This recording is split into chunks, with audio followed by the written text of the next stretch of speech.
Eu louvo a Deus porque o Senhor fala e faz como Ele quiser. E meu desejo nessa tarde, já quase noite, é que você ouça a voz de Deus por meio da palavra, amém? Quantos amam a palavra de Deus aqui? Você ama? Eu quero te convidar para ficar de pé, para nós lermos esse primeiro texto. Essa é uma prática que eu vi diversas vezes, né? O apóstolo Sinomar fazer a leitura da Bíblia de pé. É uma prática preciosa porque ela tem fundamento bíblico, né? Neemias capítulo 8. Abra sua Bíblia comigo em Efésios, capítulo 1. Nós vamos ler do versículo 3 ao 14. Amém?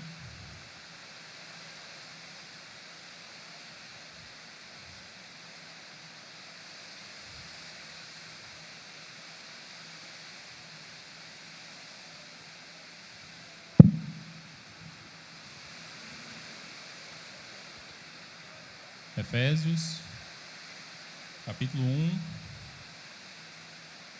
dos versos 3 ao 14.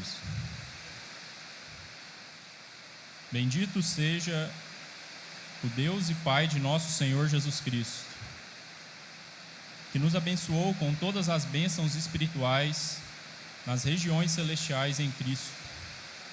Antes da fundação do mundo, Deus nos escolheu nele para sermos santos e irrepreensíveis diante dele. Em amor, nos predestinou para ele, para sermos adotados como seus filhos, por meio de Jesus Cristo, segundo o propósito de sua vontade, para louvor da sua glória, da glória da sua graça, que ele nos concedeu gratuitamente no amado.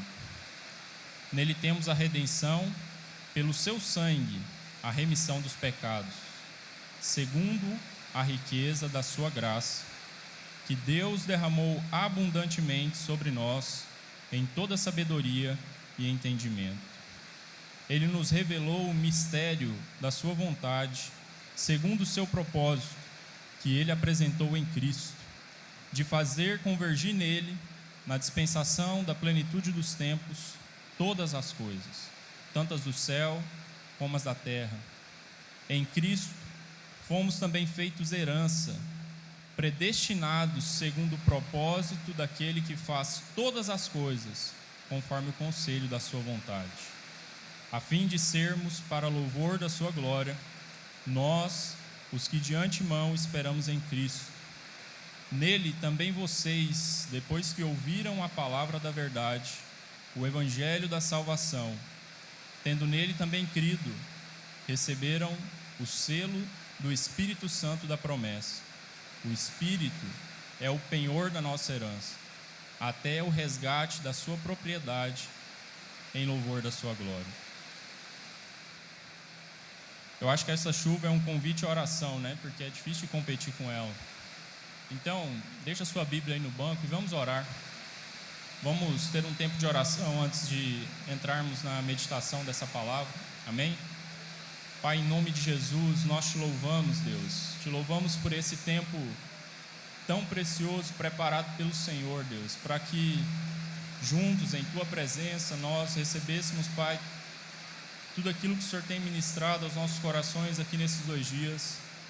A tua palavra é a verdade que nos liberta. Ela é viva e eficaz, Deus. Ela penetra nos nossos corações, na nossa mente, e ela separa aquilo que procede do que não procede do Senhor. Eu te louvo, Deus, porque o Senhor tem chamado jovens a um compromisso real com o Senhor. Deus, eu te louvo porque o Senhor nos escolheu, mesmo antes, Pai, de que nós fizéssemos qualquer coisa para atrair a tua atenção. O Senhor tomou iniciativa e o Senhor nos amou primeiro. O Senhor nos amou quando nós ainda éramos pecadores, demonstrando o seu amor por nós naquela cruz. Senhor, nós te louvamos nessa noite porque o teu Espírito aplica às nossas vidas as verdades reveladas na Escritura, e essas verdades se tornam carne em nós, elas se tornam reais nas nossas vidas por meio da ação e do ministério do teu Espírito. Eu te louvo, Deus, porque é a tua palavra que nos transforma. E nessa noite, nessa tarde, nós estamos expostos à tua palavra. Então nós te pedimos que o Senhor venha a nós com a luz da tua glória, abra os nossos olhos, abra o nosso entendimento, para que possamos te ver aqui, Deus, para que possamos ouvir a tua voz que emana da palavra. Senhor, que nessa tarde o coração dos meus irmãos seja uma terra boa, uma terra desejosa de ouvir e aprender a tua palavra, e que o fruto da semente que será lançada aqui seja perceptível na vida deles, Deus, a 30, a 60, a 100 por um fruto que permanece e que glorifica o teu nome, Pai. É o que nós te pedimos em nome de Jesus. Amém? Pode se sentar, muito obrigado. O tema dessa nossa mensagem é na frequência. Esse texto que lemos, ele nos apresenta dois conceitos, duas verdades que são igualmente reveladas em toda a Escritura: soberania de Deus e a responsabilidade humana. Essas são duas verdades reveladas na Escritura, a partir das quais se desenvolve todo o processo de salvação do homem e de edificação da igreja. Diga: soberania de Deus, mais forte, a soberania de Deus e a responsabilidade humana. Entender a sintonia existente entre esses dois elementos é essencial para o progresso da nossa fé, para o nosso crescimento espiritual, para a nossa maturidade cristã. Então, nós vamos olhar para esse texto e aqui nós vamos ver que Paulo, ele escreve aos Efésios, né, a igreja que estava em Éfeso, que era a maior das capitais das províncias romanas na Ásia naquele tempo. E havia uma igreja ali que foi plantada pelo próprio apóstolo Paulo.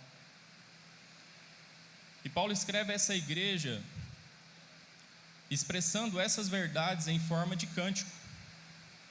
Veja, no versículo 3, ele bendiz ao Senhor pelas bênçãos espirituais que Deus que havia concedido à sua igreja na união com Cristo.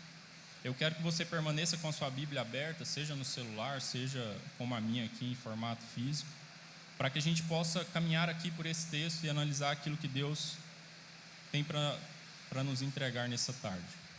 No versículo 3, o apóstolo Paulo diz: bendito seja o Deus e Pai do nosso Senhor Jesus Cristo, que nos abençoou com todas as bênçãos espirituais nas regiões celestes em Cristo.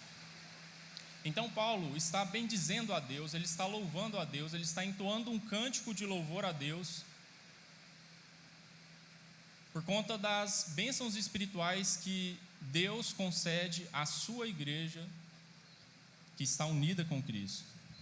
Ele diz: ele nos abençoou. Então aqui não são bênçãos individuais tão somente, mas bênçãos de Deus para a sua igreja, para o seu povo. E ele nos abençoou em Cristo. E aonde Cristo está? Regiões celestiais é uma expressão que aparece por 5 vezes nessa epístola, na epístola de Paulo aos Efésios. E nessas citações, principalmente aí no capítulo 1, se você quiser dar uma olhada aí no versículo 20, Paulo explica o que significa essas regiões celestiais. Ele diz: ele exerceu esse poder em Cristo, ressuscitando-o dentre os mortos, fazendo-se assentar à sua direita nas regiões celestiais. Então, regiões celestiais aqui é onde Cristo está. Uma vez ressurreto, ele foi assunto aos céus e agora ele está assentado à destra de Deus, nas regiões celestiais. É ali que Deus libera as suas bênçãos para a igreja. E Paulo então está louvando a Deus por essas bênçãos. E que bênçãos são essas? As bênçãos pelas quais Paulo louva a Deus aqui dizem respeito, primeiro, à escolha soberana do Pai. Segundo, a redenção gratuita do Filho. Terceiro, a segurança do Espírito. E porque todas essas coisas nos convocam a uma vida de santificação e propósito. Então esses são os 4 pontos que eu gostaria de trabalhar com vocês a partir desse texto: a escolha soberana do Pai, a redenção gratuita do Filho, a segurança do Espírito Santo e uma vida de santificação e propósito. Amém? Vamos juntos? Em primeiro lugar, o Pai nos escolhe soberanamente. Nós vemos isso com muita clareza nos versículos 4 a 6, onde Paulo diz: olha, antes da fundação do mundo, Deus nos escolheu nele. E mais no final do versículo 4 e no início do versículo 5 ele diz: em amor nos predestinou para ele. Sabe, irmãos, a nossa salvação não começa no dia em que você aceitou Jesus, que você disse sim para Jesus. A nossa salvação teve início antes do tempo, antes da inauguração da história, antes que Deus soltasse o cronômetro da história. Ele já tinha iniciado o processo da nossa salvação. Paulo está dizendo: olha, antes da fundação do mundo. Quando foi isso? Na eternidade. Antes do princípio de todas as coisas, Deus já havia nos escolhido nele. Sabe, eu não sei você, mas eu acho isso simplesmente incrível. Porque às vezes nós somos iludidos a pensar que há algo em nós que atrai a atenção de Deus. E aí você pensa assim: não, mas é porque eu creio, é porque eu tenho um bom coração, é porque Deus conhece o meu coração. Já ouviu alguém dizer isso? Você já disse isso alguma vez? Mas sabe, Deus não nos escolheu porque Ele conhece os nossos corações. Ele nos escolheu em amor. E esse é o único fundamento da escolha de Deus. Em amor, Ele nos predestinou para Ele. Isso ocorreu antes mesmo de que houvesse mundo. Então, o Pai nos escolhe soberanamente. E por isso nós podemos afirmar que a nossa salvação não é algo casual, algo que acontece por acaso. É lindo de ver testemunhos como os nossos irmãos que foram contados aqui, há pouco. E eu tenho certeza que se cada um de vocês tivesse a oportunidade de compartilhar o testemunho do seu encontro com Cristo, do seu momento de conversão, nós poderíamos perceber algo em comum: a providência de Deus. Como Deus age nas circunstâncias boas e ruins para nos alcançar. Porque não somos nós que escolhemos a Deus, foi Ele que nos escolheu. Ele nos escolheu na eternidade, no tempo presente, Ele nos chama.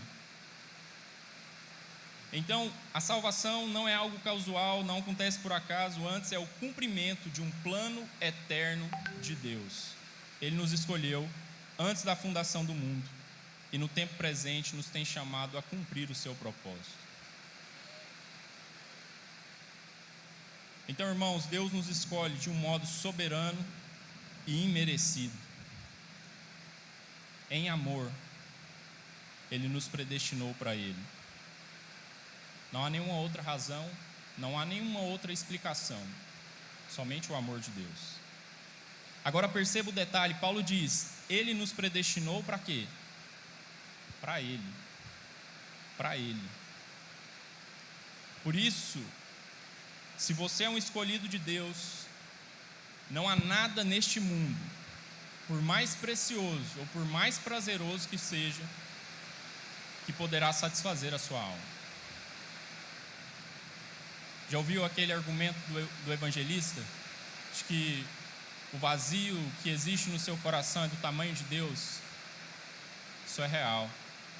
Se você é um escolhido de Deus, você pode procurar em todos os caminhos, você não vai encontrar a satisfação para a sua alma, porque ela foi predestinada para Deus.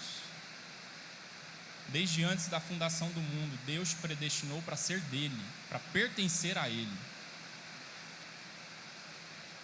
Eu gosto de uma frase de Agostinho, Santo Agostinho, para os católicos, para nós, um grande teólogo, Agostinho. Ele escreve lá no primeiro capítulo, logo no primeiro capítulo do seu livro Confissões, ele diz assim: porque nos fizeste para ti, e nosso coração está inquieto, enquanto não encontrar em ti descanso. Nós somos feitos para Deus, e nós só encontramos o descanso para nossa alma em Deus. O apóstolo Paulo dá testemunho acerca da escolha soberana de Deus em outras passagens. Eu quero ler com vocês aqui, Romanos 8, versículo 28 ao 30. Eu acredito que a Jordana vai me ajudar aqui, né, na projeção.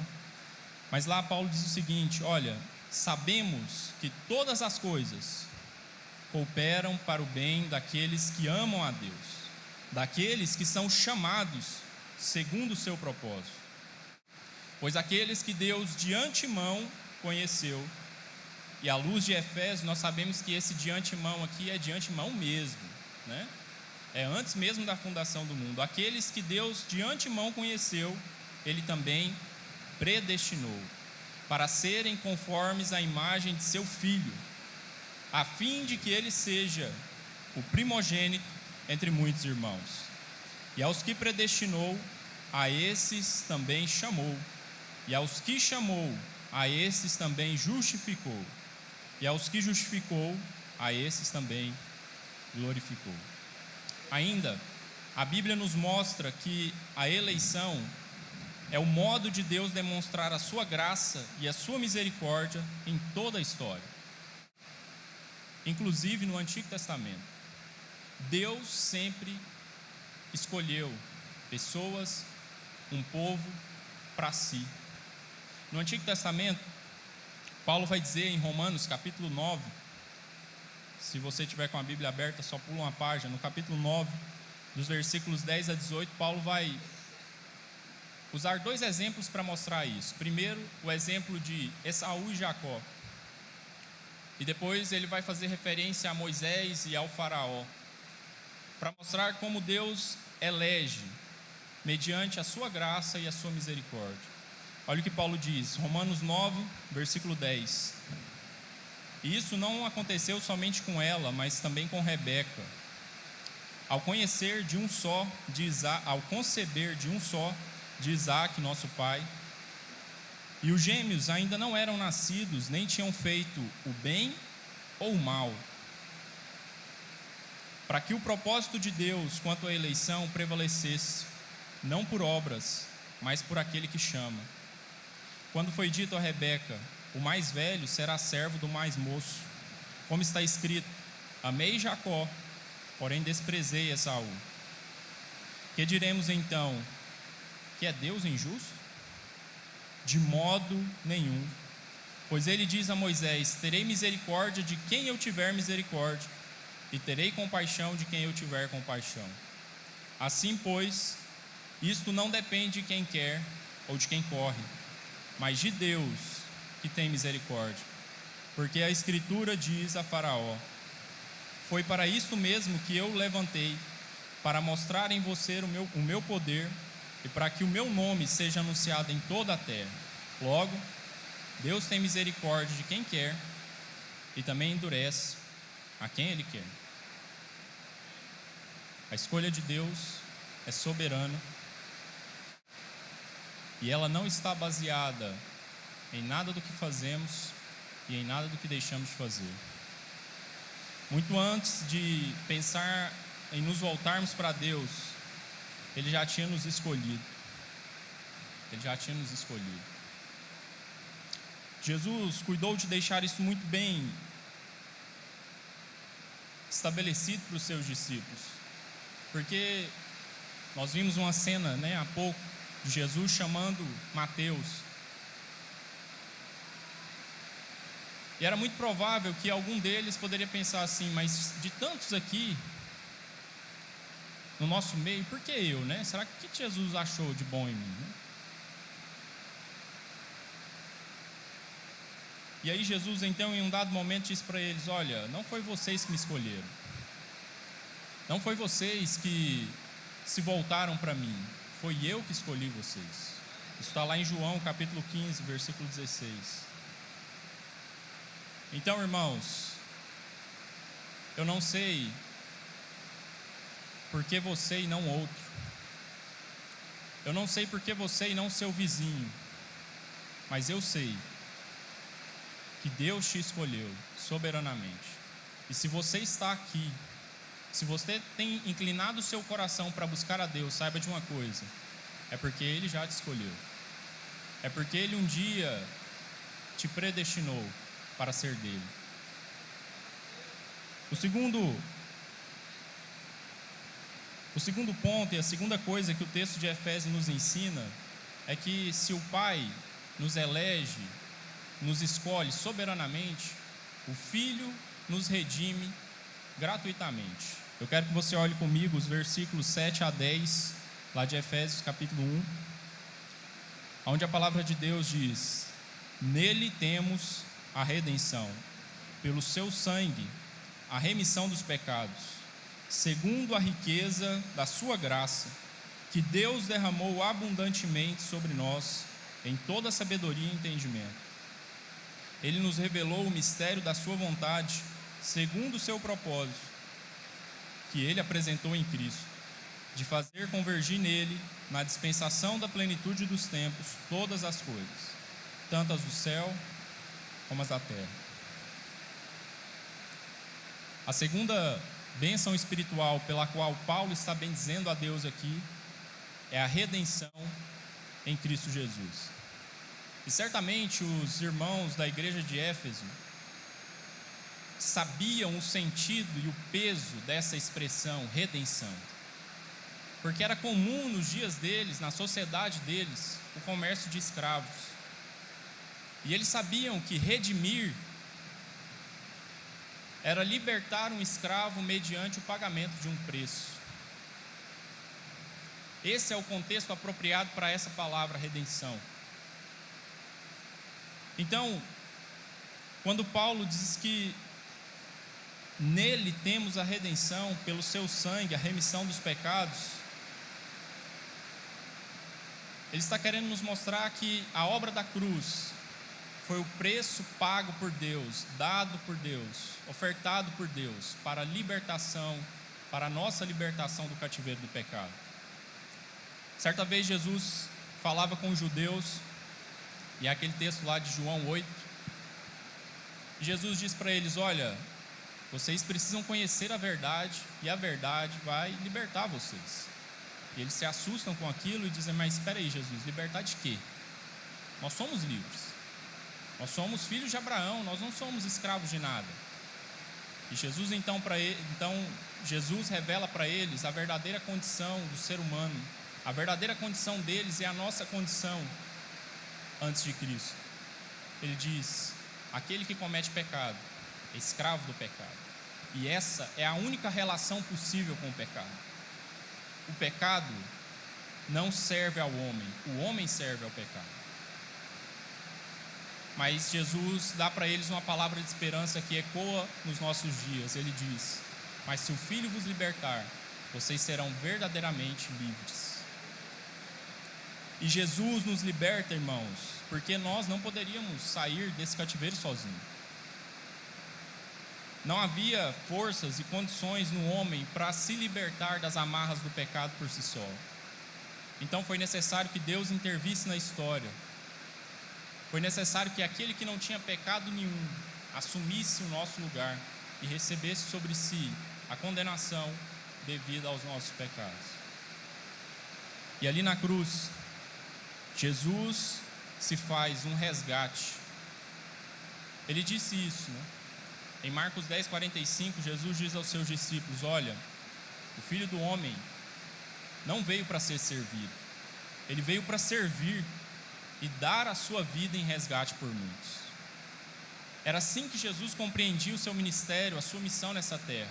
Ele sabia que ele era um resgate para a libertação de muitos. E Pedro, então, o apóstolo Pedro, testifica essa verdade que nós estamos vendo aqui na epístola de Efésios, quando ele escreve lá na sua primeira epístola dizendo: olha, não foi por prata ou ouro que vocês foram resgatados, não foi por nada que esse mundo considera precioso, mas foi pelo precioso sangue de Cristo, como de um cordeiro sem defeito e sem mácula. Esse é o preço dado por Deus para a sua libertação. Isso está lá em 1 Pedro 1, do 18 ao 19. Então, irmãos, Deus faz isso. Ele envia o seu Filho como um resgate para libertar os seus escolhidos, aqueles que Ele havia escolhido de antemão, antes da fundação do mundo, que na história caíram e se fizeram escravos do pecado. A esses Deus vem redimir. E ali na cruz Ele provê a libertação. E Paulo acrescenta um detalhe aqui precioso. No final do versículo 7, ele diz: Ele faz isso segundo a riqueza da sua graça. Deus nos escolhe soberanamente ainda na eternidade, antes da fundação do mundo. Porém, porque nós caímos no jugo da escravidão, o Filho vem e ali na cruz paga o preço definitivo da nossa libertação. E em tudo isso, o que transparece é a riqueza da graça de Deus e, em contraponto, a miséria dos nossos méritos. O Evangelho é uma mensagem ofensiva, porque o Evangelho diz para mim e para você: você não pode, você não é capaz. É interessante, né? Como que parece que às vezes nos nossos dias o legal é dizer para as pessoas: você pode, você é capaz, desenvolva o seu potencial, alcance os seus objetivos, você pode. Mas o Evangelho nos humilha quando ele nos diz: você não é capaz, você não pode. Foi por isso que Deus precisou vir e se fazer homem no seu lugar. Foi por isso que Deus precisou vir e vencer a sua luta e morrer a sua morte, para te incluir nele e somente nele prover salvação. Então, irmãos, o Evangelho exalta a riqueza da graça de Deus e expõe a miséria dos nossos méritos. Diz a Bíblia que toda a nossa justiça é um trapo de imundícia diante de Deus, não serve para nada, é lixo.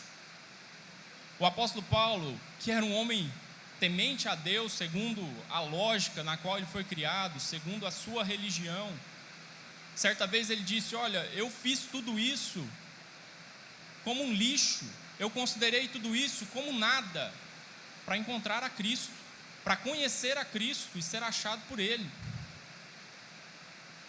Então, nós precisamos entender que o propósito de Deus é fazer convergir em Cristo todas as coisas, de modo que nele, e somente nele, nós encontramos salvação e propósito. Amém? Em primeiro lugar, Deus nos escolhe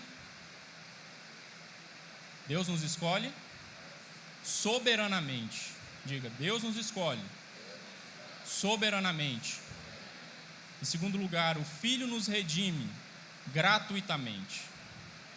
Em terceiro lugar, o Espírito nos cela seguramente. Olhe comigo os versículos 11 a 14 desse trecho que nós estamos analisando, na onde Paulo diz: em Cristo fomos também feitos herança, predestinados segundo o propósito daquele que faz todas as coisas, conforme o conselho da sua vontade, a fim de sermos para o louvor da sua glória, nós os que de antemão esperamos em Cristo. Nele também vocês, depois que ouviram a palavra da verdade, o evangelho da salvação, tendo nele também crido, receberam o selo do Espírito Santo da promessa. O Espírito é o penhor da nossa herança, até o resgate da sua propriedade em louvor da sua glória. Entenda uma coisa: o selo, naqueles dias, era uma marca real, era a forma como o rei marcava a sua propriedade, aquilo que estava selado. era propriedade do rei, era a forma que o rei tinha de distinguir aquilo que era seu daquilo que era dos demais. Então eles selavam. E a Bíblia está dizendo que nós fomos selados com o selo do Espírito Santo da promessa, para que fique claro para todos, inclusive para nós, que nós somos de Deus. Nós somos de Deus. O apóstolo João, lá na sua primeira epístola, no capítulo 5, versículo 19, ele diz algo, e nós conhecemos muito a segunda parte, porque ele diz assim: olha, sabemos que somos de Deus e que o mundo inteiro jaz no maligno. Nós conhecemos essa segunda parte, isso é vulgar no nosso meio, né? Algo que é conhecido por todos. O mundo jaz no maligno. Mas no mesmo versículo, João está dizendo: olha, nós sabemos que somos de Deus, nós estamos conscientes disso, nós estamos informados disso. Você sabe que você é de Deus? Você sabe que você é propriedade de Deus? Porque uma das consequências lógicas disso, de sermos de Deus, é o fato de que o diabo não toca naquilo que é de Deus. O diabo não tem autoridade sobre a sua vida, porque ele nos transportou do império das trevas para o reino do Filho do seu amor. Você acha que o diabo é louco de tocar aquilo que está no reino de Deus? O diabo não tem mais autoridade para tocar nas nossas vidas. No entanto, muitas vezes nós damos de presente, né, essa autoridade para ele. Mas nós somos de Deus, porque nós somos selados com o Espírito Santo da promessa. Porém, Paulo diz mais, ele afirma que o Espírito é o penhor. Nessa versão que eu estou lendo, aparece a palavra penhor, talvez essa seja uma palavra não muito usual, né? Na NVI eles já traduziram uma outra expressão, o Espírito Santo é a garantia. E assim talvez fique mais fácil de entender, porque é isso que um penhor é, ele é uma garantia. Então o Espírito Santo é a garantia da nossa herança, diz a Bíblia. O penhor, naquela época, né, hoje é um pouquinho diferente, mas naquela época o penhor era uma espécie de sinal. Você já comprou alguma coisa que você teve que dar um sinal? Já fez algum contrato dessa forma? Às vezes você não tinha o dinheiro todo na hora, ou queria reservar alguma coisa, o cara tem que dar um sinal. O que é o sinal? O sinal é a garantia que você vai pagar o resto, né? É o seu compromisso, é a sua antecipação. Você, vou antecipar uma parte aqui para você fique certo que eu vou te dar o restante. E Paulo está dizendo, olha, o Espírito é o penhor da nossa herança, é a primeira parte, é a antecipação, é Deus dizendo, olha, está garantido, eu vou te dar o restante. Ele é o penhor da nossa herança até o resgate da sua propriedade em louvor da sua glória. Você quer saber o que é o céu? Experimente o Espírito de Deus. Ele é a primeira parte de tudo aquilo que nós vamos vivenciar na eternidade. Ele é a primeira parte, ele é o penhor dessa herança que nos aguarda na eternidade.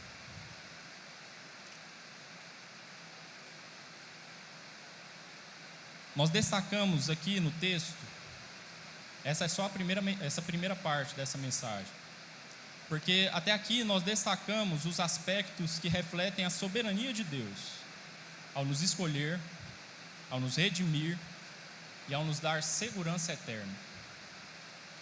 Agora nos convém olhar novamente para o texto, a fim de percebermos o quanto a responsabilidade humana se faz presente em todo esse processo. Porque o tema da mensagem é na frequência.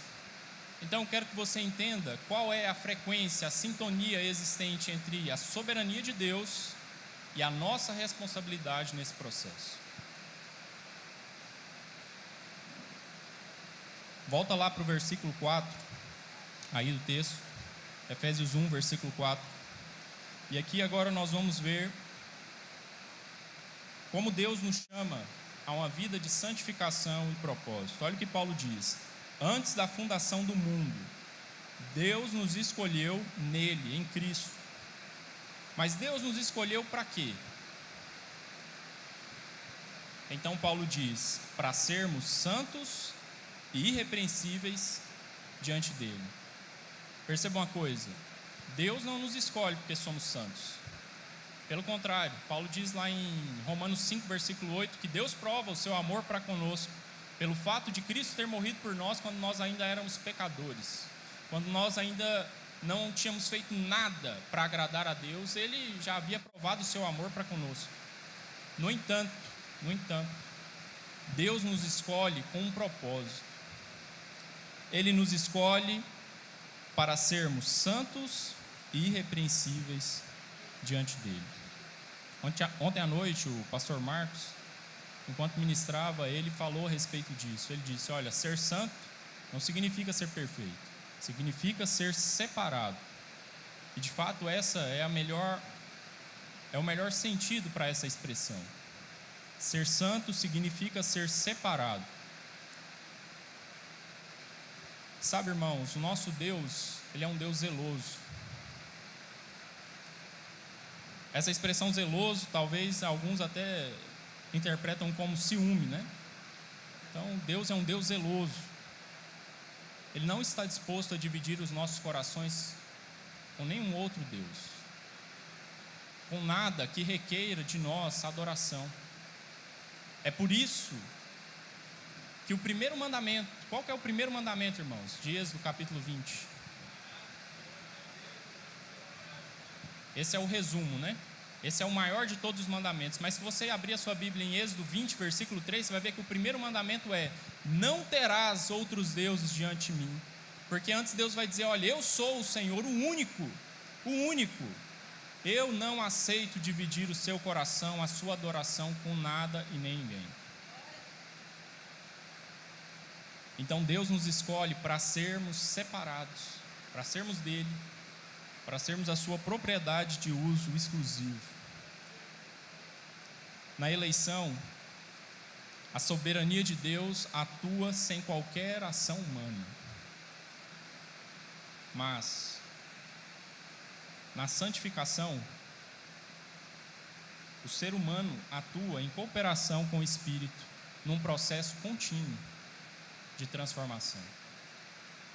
Se na eleição o ato é exclusivo de Deus, não depende de nós, na santificação, a nossa participação é essencial.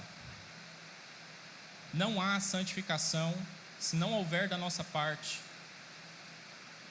uma resposta ao chamado de Deus. Isso não é automático, irmãos. Não é simplesmente: eu aceitei Jesus e com o passar dos anos eu vou ser uma pessoa mais santa. Isso não é verdade. Há muito crente com anos de igreja, mas com uma maturidade cristã pífia. Pessoas que acumulam anos de igreja no seu currículo, mas que não cresceram na fé. E por que isso acontece? Porque não houve cooperação entre o homem e o Espírito de Deus nesse processo de santificação. Então, na santificação, o ser humano atua em cooperação com o Espírito, num processo contínuo, até que Cristo volte. Se você é um escolhido de Deus, você precisa se colocar na frequência certa. Você precisa alinhar o seu coração ao coração de Deus, a fim de cooperar com o Espírito nesse processo de santificação. Diga assim: eu preciso me colocar na frequência certa.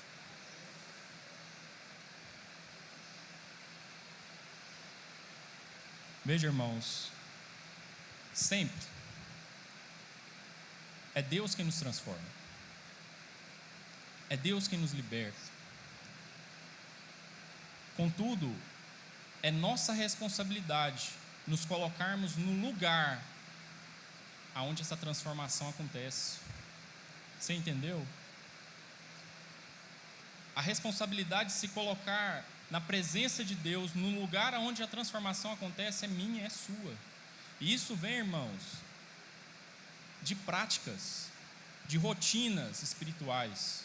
Eu achei interessante, pastor, ontem a gente conectou na live lá dos irmãos lá dos Estados Unidos, né? Não vou me arriscar a ficar falando os nomes em inglês, porque não é minha praia. Mas aí tinha uma pessoa pregando, um homem pregando, não sei quem é. Mas em meio àquele mover, sabe o que ele estava falando? Ele estava falando assim: olha, nós precisamos de ter práticas espirituais. Porque isso daqui vai passar. Vai chegar uma hora ou a gente para ou alguém para a gente, né? Mas o avivamento continua dia após dia quando existem práticas que nos inserem nesse local onde Deus pode nos transformar. Então, Paulo diz para Timóteo, lá em 1 Timóteo, eu não anotei aqui, eu acho que é capítulo 4, Paulo diz, olha, exercita-te na piedade. E a figura que Paulo usa lá é a figura de um atleta. Então, se você gosta de esporte, ou se você entende um pouco disso, você vai saber que um bom atleta é uma pessoa disciplinada. É alguém que tem disciplina naquilo que faz. E essa é a ideia. Nós precisamos de sermos disciplinados, de termos disciplinas espirituais, práticas que nos colocam no local onde a transformação acontece. Amém? Em segundo lugar, Deus nos predestina para fazermos parte da sua família. Olha aí o finalzinho do versículo 4 e o versículo 5. Em amor, nos predestinou para Ele. Para quê? Para sermos adotados como seus filhos, por meio de Jesus Cristo, segundo o propósito de sua vontade.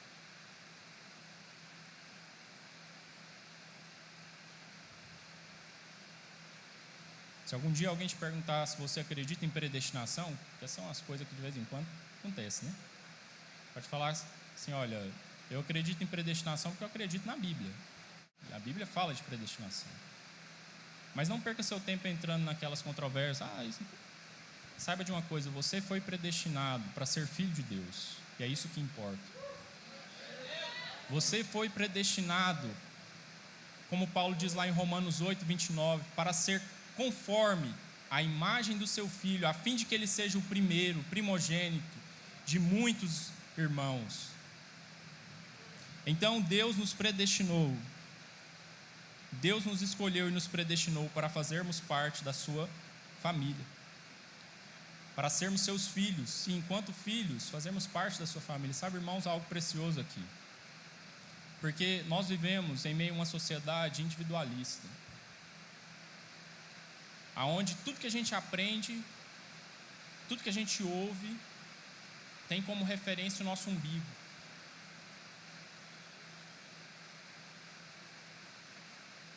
Mas a Bíblia nos convida para sair dessa lógica e enxergar as coisas sob o ponto de vista do coletivo, aonde a escolha de Deus, a predestinação de Deus não é só para que você seja uma pessoa abençoada, mas é para que você faça parte de algo maior do que você, para que você faça parte da família de Deus, porque é isso que a igreja é.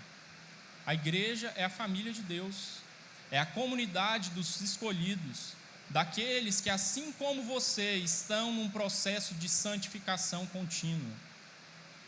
Os filhos de Deus fazem parte da família de Deus. Então, se você é um escolhido de Deus, você precisa entender que o propósito de Deus para a sua vida se materializa aqui. E aqui não estou dizendo nesse prédio ou no prédio onde a sua igreja congrega, mas aqui no meio da comunidade, do corpo, do povo de Deus. É aqui que o propósito de Deus vai se materializar na sua vida. Não existe essa história de cristão desigrejado, né? Não existe isso na Bíblia, irmãos. Isso não tem fundamento bíblico. Para que você viva tudo aquilo que Deus sonhou para você, te predestinou para ser, você precisa de estar incluído no corpo. Você precisa de fazer parte da família de Deus. Estamos sendo santificados dia após dia, a fim de que Deus forme em nós, a fim de que Deus nos forme segundo a forma de Cristo. E para esse propósito, Deus fará com que todas as coisas cooperem. Lá em Romanos 8, nós lemos há pouco, aquele texto, né? Todas as coisas cooperam para o bem daqueles que amam a Deus. E muitas vezes esse texto é lido assim, totalmente fora do contexto, né? E a gente fica pensando que Deus vai usar tudo para nos fazer mais bem-sucedidos, mais ricos, mais prósperos. Olha, eu posso dizer que isso até pode acontecer. Mas o real sentido desse versículo é que Deus fará com que todas as coisas cooperem para um bem maior, que é o bem de te fazer conforme a semelhança de Cristo, que é o que vem logo em seguida. Porque foi para isso que Ele te predestinou. No fim das contas, não importa se você foi bem sucedido, se você foi mais rico ou mais próspero, importa se você cresceu à estatura do varão perfeito, se você se tornou uma pessoa mais parecida com Cristo. E para esse propósito, Deus vai usar todas as coisas para cooperarem para essa finalidade. Da vitória à derrota, da alegria à tristeza, da vida à morte. Deus vai usar tudo para te conformar à forma de Cristo.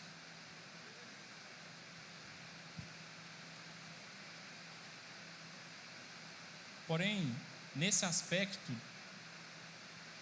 processo de conformação, há um espaço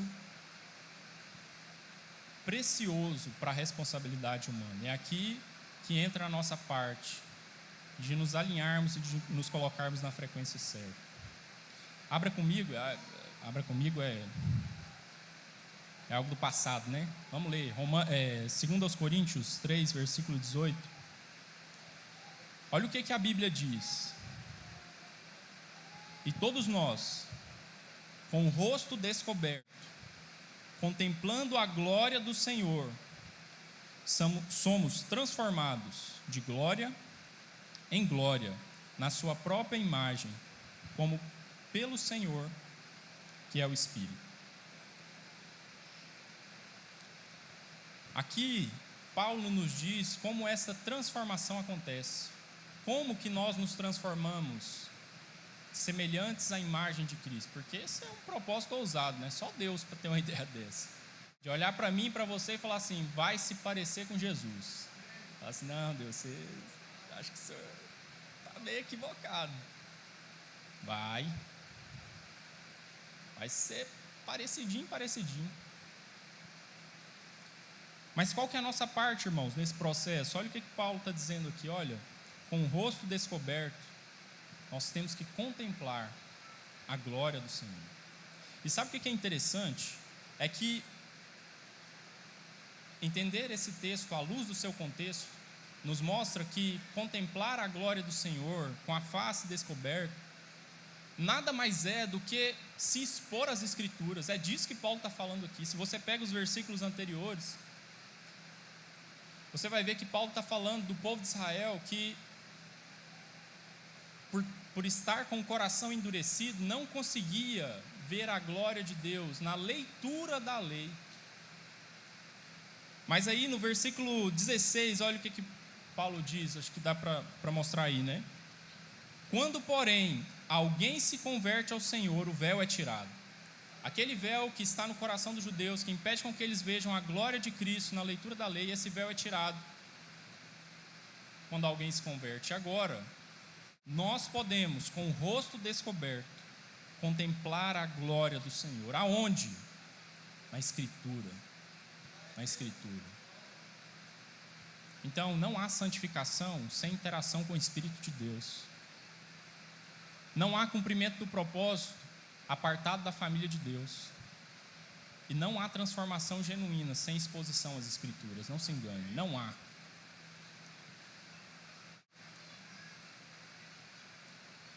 Para que sejamos transformados de glória em glória, na própria imagem, como pelo Senhor que é o Espírito, nós precisamos de nos expor, nós precisamos de contemplar a glória de Deus revelada nas Escrituras. Mais uma vez, é Ele quem nos transforma. Mas isso só ocorre se nós contemplarmos com o rosto descoberto a glória do Senhor. Então, a nossa responsabilidade nesse processo é essa, irmãos. Nos expormos à Escritura. E aqui eu queria, com muito amor, te confrontar nisso. Porque não há nenhuma outra marca que revele mais o quanto nós estamos desejosos de Deus do que o tempo que nós dedicamos à leitura da palavra, à meditação, como o pastor diz. E esse é um argumento que pode parecer batido. Mas quanto tempo você gasta com isso e com aquilo? Quanto tempo você gasta com a Bíblia? Mas, irmãos, é esse o recurso que todos nós temos na mesma medida. Nós vivemos num país extremamente desigual, onde poucos têm muito e muitos têm pouco. Mas se existe algo que todos têm de forma igual, é tempo. A grande questão é o quanto do seu tempo você tem ofertado na presença de Deus, se expondo às Escrituras. Leia a Bíblia, e leia de novo, e leia mais uma vez, e medite naquilo que você leu, e continue lendo, e continue lendo. E quando você olhar para trás, você vai perceber o quanto Deus te transformou nesse processo. Eu não vou contar testemunho aqui, mas se eu fosse, o meu testemunho seria a respeito do poder da palavra de Deus. Porque a minha história com Deus é a minha história com a Bíblia. É por meio dela que o Senhor nos transforma.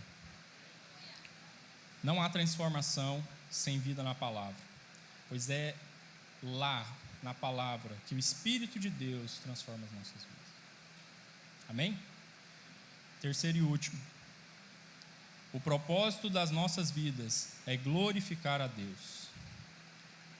É isso que Paulo nos mostra aqui nos versículos 5 e 6 e nos versículos 11 e 12, quando ele diz: olha, ele nos predestinou para sermos adotados como seus filhos por meio de Jesus Cristo, segundo o propósito da sua vontade, para louvor da glória de sua graça, que ele nos concedeu gratuitamente no amado.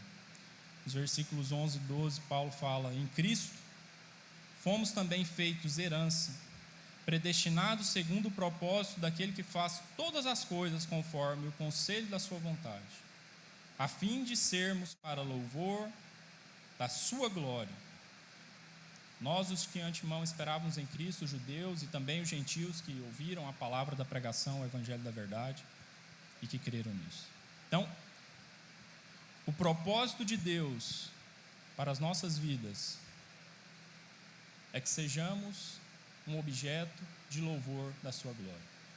É que sejamos um instrumento de louvor da sua glória. Nós fomos escolhidos e predestinados pelo Senhor com um propósito: dar louvor à sua glória, a glória da sua graça. A maneira pela qual Deus salva,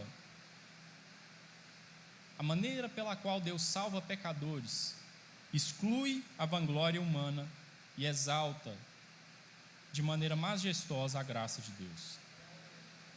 Paulo vai dizer isso aí no capítulo 2 desse livro, dessa epístola de Efésios, quando ele diz: olha, pela graça sois salvos. Isso não vem de vocês. Pela graça, mediante a fé. Isso não vem de vós, é um dom de Deus. Para quê? Para que ninguém se glorie.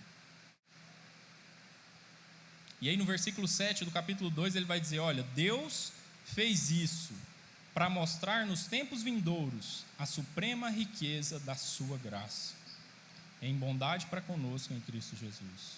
Então, não importa o que você faça, qual é a sua ocupação, qual é o seu sonho profissional, a única coisa que importa, meu irmão, é que você deve glorificar a Deus em sua vida. A nossa existência nessa terra deve render louvores à glória de Deus. Caso contrário, nós estaremos muito longe de cumprir o nosso propósito. Eu gosto de uma das perguntas, do catequismo, do breve catequismo de Westminster, que foi um instrumento utilizado pelos puritanos no século XVII, Eles utilizavam isso para poder ensinar as crianças. Então, para poder ensinar as crianças a Bíblia, eles faziam perguntas e respondiam perguntas com versículos bíblicos, para levarem elas a terem conclusões corretas à luz da palavra de Deus. E a primeira pergunta que eles fizeram nesse breve catequismo era: qual é o fim principal do homem? Em outras palavras, qual que é o propósito da nossa vida nessa terra? Para que a gente serve? E à luz das Escrituras, eles chegaram à seguinte conclusão: o fim principal do homem é glorificar a Deus e gozá-lo para sempre.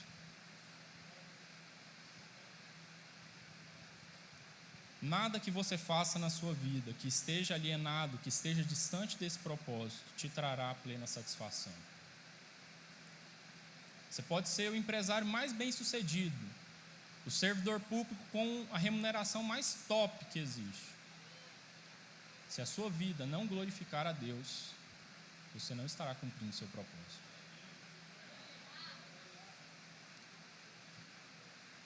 Por fim, Jesus nos revela a maneira pela qual Deus é glorificado em nossas vidas. A Bíblia é maravilhosa, né, irmãos? Porque ela não nos dá a missão sem nos explicar como cumprir essa missão. Então veja, o nosso propósito é glorificar a Deus. Tá, e aí? Como que eu glorifico a Deus? Me fala de maneira prática, como que se faz isso? Então Jesus, certa vez, disse para os seus discípulos, lá naquele texto, né, de João capítulo 15.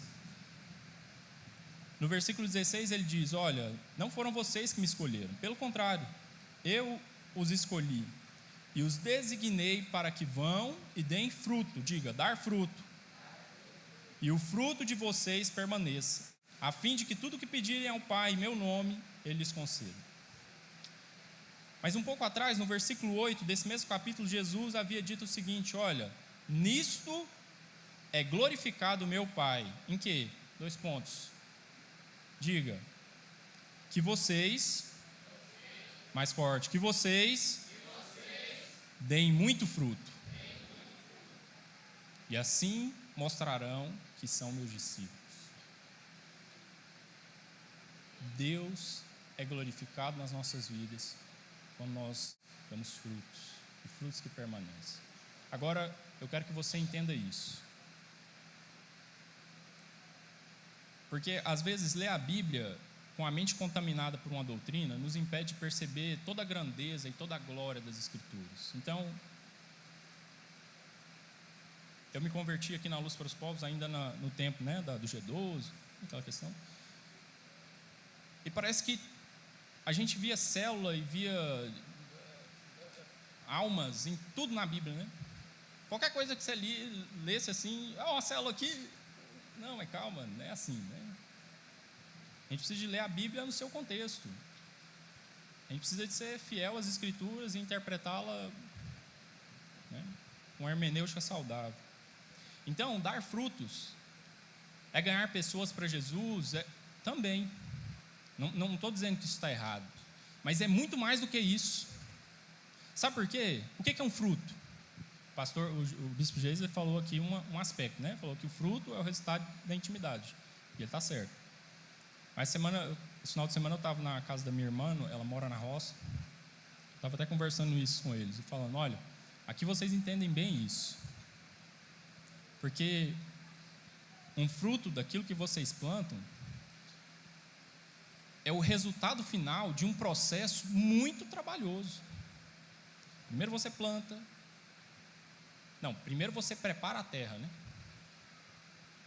Depois você planta a semente, depois você rega, depois você tem que esperar a ação de Deus na natureza, com o sol, com a chuva, e ao final de todo esse processo, você vai receber um fruto. E essa é a ideia, irmãos. O fruto é o resultado final de um processo. E é esse processo que nós estamos conversando aqui. O processo de interação do homem com o Espírito Santo na obra da santificação, de comunhão com a igreja, que é a família de Deus, e de exposição à Escritura. O fruto que resulta disso é o que glorifica o Pai. Porque o fruto que resulta de todo esse processo é a sua transformação. É o fruto do Espírito de Gálatas capítulo 5, que é amor, paz, alegria, benignidade, bondade, mansidão, domínio próprio. Deus pega uma pessoa descontrolada, uma pessoa sem ele nem beira, e dá a ela domínio próprio. Rapaz, só o Espírito de Deus. Deus pega um homem de coração duro e transforma aquele homem numa pessoa mansa, que ama, bondosa. Deus pega, eu ia falar um homem, mas hoje isso é tão comum, né? Deus pega uma pessoa ansiosa, que às vezes é uma criança, que já está tomada pela ansiedade, e coloca no coração dela paz, temperança. Essas coisas, irmãos, são um fruto que glorificam ao Pai. É nisso que Deus é glorificado, quando esse processo se torna real nas nossas vidas, quando o Verbo se faz carne em nós, quando a palavra de Deus é incorporada nas nossas vidas e vivenciada na prática. E eu não tenho dúvida de que, como um resultado indireto desse processo, vidas serão salvas pelo seu testemunho, pelo despertar do seu ministério, porque é inevitável. Se você se expor às Escrituras, se você se relacionar com o Espírito Santo de Deus, se você estiver incluído na comunidade dos santos, você vai frutificar enquanto ganhar pessoas, ser um líder, exercer o seu ministério dentro da igreja. Eu não tenho dúvida disso. Mas a diferença é que quando você passa por esse processo orgânico de transformação e você descobre o seu ministério e vai exercê-lo bem capacitado, bem instruído, sabe, não tem como dar errado. Agora, quando a gente inverte a coisa e coloca que o foco é fazer, sem ser, os resultados são os mais desastrosos possíveis. Então, eu quero concluir dizendo o seguinte, irmãos. Algumas aplicações, né? Deus nos escolhe soberanamente com o propósito de nos santificar para Ele. E é desse modo que nós encontramos o propósito das nossas vidas. Quando nós somos chamados pelo Evangelho da Salvação, pela palavra da verdade, nós entendemos que fomos criados para viver para a glória de Deus, para a glória do Pai. E se você entendeu que você é um escolhido de Deus, que Deus te escolheu antes mesmo da fundação do mundo, que Ele te predestinou para ser dele, agora você precisa cumprir esse propósito. Agora você precisa entrar nessa frequência. Você precisa criar hábitos, ou melhor, não precisa de criar nada. Sente aos pés daqueles que são mais maduros, né, pastor? Daqueles que têm condições de te mostrar o caminho, e aprenda como eles fazem. Aprenda quais são os hábitos daquelas pessoas que você admira na fé, como elas oram, como elas leem a Bíblia. Sabe, eu leio a Bíblia há 17 anos, mesmo antes de me converter, eu comecei lendo a Bíblia, e sempre tive o hábito de ler aquele cronograma anual, às vezes 2 até por ano. Mas recentemente, ouvindo um podcast de um pastor que eu amo muito, ele falou algo, eu falei, rapaz, não é que isso deve ser bom? Ele falou assim, eu leio a Bíblia assim, no meu devocional, né? Eu moro em um determinado livro da Bíblia por um tempo. Ele diz, agora eu estou morando em Eclesiastes, então eu leio 1 vez, 2 vezes, 3 vezes, 10 vezes, e aquilo vai entrando dentro de mim, vai entrando dentro do meu coração. Eu falei, eu vou fazer isso, cara. Porque às vezes a gente lê, né, naquela correria, querendo cumprir um cronograma. Não estou dizendo que isso é ruim, isso é muito bom. Isso é muito bom. Se você nunca leu a Bíblia toda, cria vergonha na cara e pega um cronograma bíblico lá e tal, no início do ano, e fala assim, esse ano eu vou ler. Faça chuva, faça sol, vou ler. Então, leia 1, 2 vezes, quantas vezes for necessário. Mas sabe, às vezes nós precisamos de parar num texto e falar, agora eu quero entender isso, Deus. Nunca entendi isso aqui. Então leia, releia e deixa Deus encher o seu coração. Eu tenho certeza, irmãos, que nós seremos transformados. Eu tenho certeza que Deus vai formar em nós a imagem e a semelhança de Cristo. A nossa responsabilidade em todo esse processo consiste nessa interação com o Espírito Santo, no processo da santificação, na comunhão com a igreja, como a família de Deus e a comunidade dos santos, comunidade daqueles que, como nós, estão sendo santificados e na exposição constante às Escrituras, para que o Espírito do Senhor nos transforme de glória em glória, à semelhança de Cristo. Amém? Vamos orar? Coloque-se de pé, vamos orar a Deus.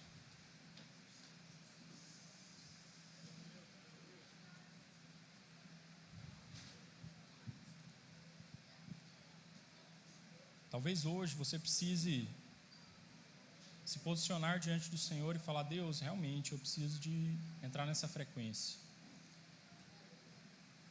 Se está faltando leitura bíblica, faça um compromisso hoje diante de Deus e peça: Senhor, me ajude. Eu sei que tem gente que tem dificuldade. Fala: eu não entendo, Rafael, eu leio, não entendo. Peça orientação para alguém. Sabe, se você tem dificuldade, não começa de Gênesis, não encara assim de cara Levítico, não, porque talvez você vai desanimar, mas peça orientação para alguém, de onde começar. Mas se desafie a isso. Interaja com o Espírito Santo. Não deixe esse privilégio da primeira parte da herança que nós teremos na eternidade passar em branco aqui na terra. É seu. É a garantia, é o penhor que Deus te deu. E não troque por nada a comunhão da igreja. Não deixe que nenhuma filosofia, que nenhuma ideia, nenhuma teologia barata te convença de que a igreja é dispensável, porque não é. É aqui que o seu propósito vai acontecer, é aqui que ele vai fluir, é aqui que Deus vai forjar o seu caráter, é aqui que Deus vai te usar para abençoar pessoas, é aqui que Deus vai te usar e vai te transformar dia após dia à imagem de Cristo. Amém? Vamos orar. Pai, nós te louvamos, Deus. Te louvamos porque a Tua palavra é perfeita. A Tua palavra é provada. Deus, eu te louvo porque é essa palavra que um dia alcançou o meu coração e transformou a minha vida. Então, Deus, eu creio na pregação da palavra. Eu creio, Deus, no poder que essa palavra tem de transformar pecadores para a Sua glória. De chamar pessoas, ó Deus, que aos olhos do mundo não seriam nada, para fazer delas filhos de Deus, sacerdotes reais, uma nação santa, um povo de propriedade exclusiva do Senhor, uma geração eleita.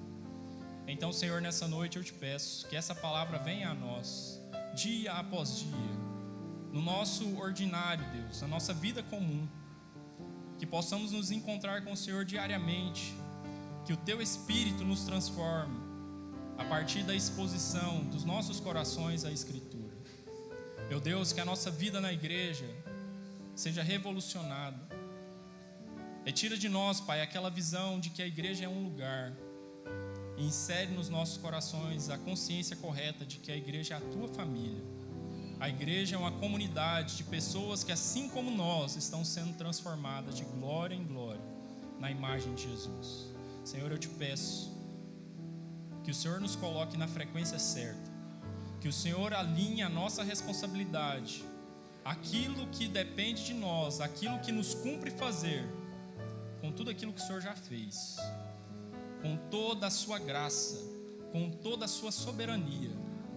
Que essa graça, Deus, que o Senhor depositou nas nossas vidas não seja vã, não seja inútil, mas que nós possamos trabalhar sobre essa graça de maneira disciplinada, como um atleta, para que dela, Deus, emane frutos que glorifiquem ao Teu nome, que glorifiquem ao Pai.